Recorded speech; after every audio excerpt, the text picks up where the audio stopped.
Ravi de vous retrouver sur Arte. Bienvenue dans le Dessous des cartes hebdo, la version longue pour aller plus loin. Aujourd'hui, direction le lac Kivu, l'un des grands lacs d'Afrique à la frontière entre le Rwanda et la République démocratique du Congo. Paysage somptueux, mais aussi tragique, notamment parce qu'en 1994, lors du génocide des Tutsis par les Hutus rwandais, ces derniers jetèrent dans le lac Kivu certaines de leurs victimes. Plus de 30 années après, la région du Kivu ne connaît toujours pas la paix. La division ethnique Tutsi-Hutu continue de structurer les oppositions régionales, vous allez voir, entre la RDC et le Rwanda surtout, mais en impliquant d'autres pays autour, le Burundi, l'Ouganda, le tout dans une région qui regorge de matières premières stratégiques, coltan, cuivre, or, ce qui est un atout, mais aussi une malédiction. Sortons nos cartes. Pour comprendre pourquoi le Kivu, à l'est de la République démocratique du Congo, est en proie aux guerres depuis plus de 30 ans, commençons par regarder ce que représente la RDC dans son environnement régional, la région des Grands Lacs, au cœur du continent. La RDC est le deuxième pays le plus vaste d'Afrique après l'Algérie. 2,35 millions de kilomètres carrés, plus de la moitié de l'Union européenne. Elle compte quelques 116 millions d'habitants. Bref, un pays immense, difficile à contrôler pour le pouvoir central. Voici la capitale, Kinshasa, excentrée à l'ouest du pays. Les provinces du Nord Kivu, capitale Goma, et du Sud Kivu, capitale Bukavu, se trouvent à plus de 2500 km à l'est. Or, le réseau routier est indigent. À la frontière orientale de l'immense RDC, voici maintenant 3 États de bien moindre dimension. Le Burundi et le Rwanda, des pays de collines de la taille de la Belgique qui comptent chacun 15 millions d'habitants, et l'Ouganda, 53 millions d'habitants pour 240 000 km², la superficie du Royaume-Uni. Ces pays ont en commun d'avoir été colonisés par les Européens au XIXe siècle.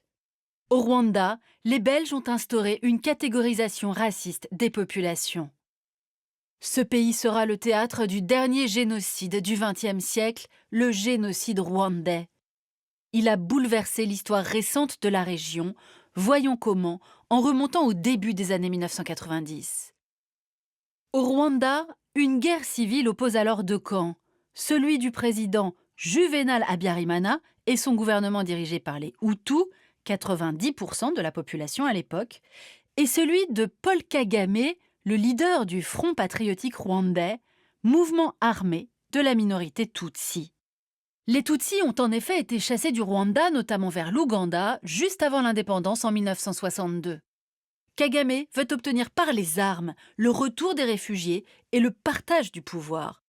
En 1993, Habyarimana et Kagame signent un accord de paix. Mais le 6 avril 1994, l'avion qui transportait le président rwandais est abattu. Commence alors le massacre systématique et organisé par le pouvoir extrémiste Hutu des Tutsis du Rwanda. Le génocide, perpétré par l'armée, les milices et leurs compatriotes Hutus, durera 3 mois et fera 800 000 morts. Mi-juillet, Kagame et le FPR prennent le pouvoir à Kigali. Les génocidaires et des civils Hutus fuient vers les pays voisins. Un grand nombre se réfugie au Kivu, à l'est de ce qui est alors le Zaïre, fuyant les forces Tutsis. 1,2 million de Hutus s'entassent alors dans d'immenses camps autour de Goma et de Bukavu notamment. Ces camps de réfugiés deviennent pour Kagame de potentielles bases arrières des forces Hutus pour reconquérir le pouvoir. Les violences entre Tutsis et Hutus s'exportent dès lors dans cette région congolaise, d'autant plus facilement que les populations sont parentes de celles du Rwanda et ont été séparées par des frontières qui datent de la colonisation. Le Rwanda va alors s'ingérer dans la politique congolaise, ce qui entraînera 2 guerres régionales terriblement meurtrières. En 1996-97, la première de ces guerres aboutit au renversement du maréchal Mobutu par son opposant Laurent-Désiré Kabila avec le soutien militaire du Rwanda. De 1998 à 2003, la seconde guerre, appelée la Grande Guerre africaine, oppose cette fois le régime de Kinshasa au Rwanda, devenu ennemi. 8 pays de la région, soutenant l'un ou l'autre camp, y participent. Dans les années qui suivent la fin de cette guerre, le Kivu demeure le théâtre de combats permanents entre d'une part les forces armées de la RDC, alliées aux ex-génocidaires Hutus, et de l'autre, des groupes rebelles Tutsis présents sur le sol congolais, armés et financés par le Rwanda et par l'Ouganda, au détriment des populations civiles. Fin 2008, l'un de ces groupes Tutsis congolais, le CNDP, va contrôler pendant plusieurs mois une partie du territoire du Nord Kivu autour de la ville de Goma, avant de conclure un accord de paix qui prévoit l'intégration de ces hommes dans l'armée congolaise. Cet accord, signé le 23 mars 2009, sera de courte durée. Printemps 2012, d'anciens membres du groupe fondent le mouvement du 23 mars dit M23. Toujours avec l'appui militaire du Rwanda, ils vont occuper une partie du Nord Kivu et même la ville de Goma pendant 10 jours à l'automne. Un an plus tard, le M23 est finalement vaincu par l'armée congolaise et les milices Hutus, avec le soutien de casques bleus de l'ONU. Tandis que les cadres du M23 se réfugient en Ouganda, la région va connaître une période d'accalmie. En 2019, Joseph Kabila, le fils de Laurent Désiré, président depuis 2001, cède la place à Félix Tshisekedi lors d'une élection contestée. Le nouveau chef de l'État congolais se rapproche de son homologue rwandais, Paul Kagame, dans le but d'apaiser les tensions dans l'Est et de mettre fin au conflit. Il mène également une politique de détente avec son voisin ougandais, Yoweri Museveni, qui dirige ce pays sans interruption depuis 1986. Mais quand les deux pays lancent un vaste projet routier reliant le Kivu à l'Ouganda en évitant le Rwanda, puis lorsqu'en 2021, ils signent un accord militaire bilatéral, la situation se tend de nouveau. On l'aura compris, depuis le génocide des Tutsis du Rwanda, les guerres n'ont cessé de ravager le Kivu congolais. Or, cette région, elle regorge de ressources minières, on l'a dit, qui sont devenues stratégiques pour l'économie mondiale, des industries numériques aux énergies renouvelables. Et c'est ce qu'on va voir maintenant. L'Est congolais est riche de minerais précieux et stratégiques. Étain, or, diamants et 80% des réserves mondiales de colombo-tantalite, le coltan, indispensable à la fabrication des téléphones portables, ordinateurs et consoles, des panneaux solaires et des batteries électriques, parmi bien d'autres utilisations. En soutenant les rébellions Tutsis présentes sur le sol congolais, le Rwanda ne se limite pas à assurer sa sécurité. Il met la main sur une grande partie de la production de ce coltan, qui sera ensuite exporté dans le monde entier depuis son territoire, puis via la Tanzanie et le port de Dar es Salaam. L'Ouganda, pour sa part, exporte à l'étranger une grande partie de l'or produit dans les mines congolaises, en passant par le Kenya et le port de Mombasa. De plus, une partie de l'argent des minerais sert à l'achat d'armes et d'équipements, ce qui permet au M23 de défier les forces armées congolaises notoirement corrompues. Fin 2021, le mouvement reprend les armes et toujours avec l'aide des militaires rwandais de mieux en mieux équipés, il gagne rapidement des territoires face à l'armée congolaise et aux milices alliées.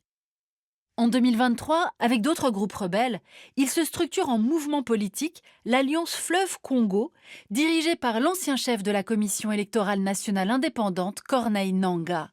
Cette alliance affiche désormais son ambition de prendre le pouvoir à Kinshasa. En 2024, le M23 s'empare des mines de coltan de Rubaya. Ces mines, parmi les plus grandes au monde, produisent à elles seules 15 à 30% de la production mondiale de ce minerai. Elle lui assurerait un revenu de 800 000 $ par mois. Cette mainmise a permis aux exportations rwandaises de coltan d'exploser dans les mois qui ont suivi. Début 2025, au nord du lac Kivu, la ville de Goma, avec ses 2 millions d'habitants, passe à nouveau sous contrôle du M23, puis c'est le tour de Bukavu, au sud. Continuant leur avancée vers le sud en direction du Burundi, les rebelles occupent fin 2025 un territoire presque aussi étendu que le Rwanda, au prix de milliers de morts et de centaines de milliers de déplacés. Prochain objectif, l'ancienne province du Katanga et ses immenses mines de cuivre et de cobalt.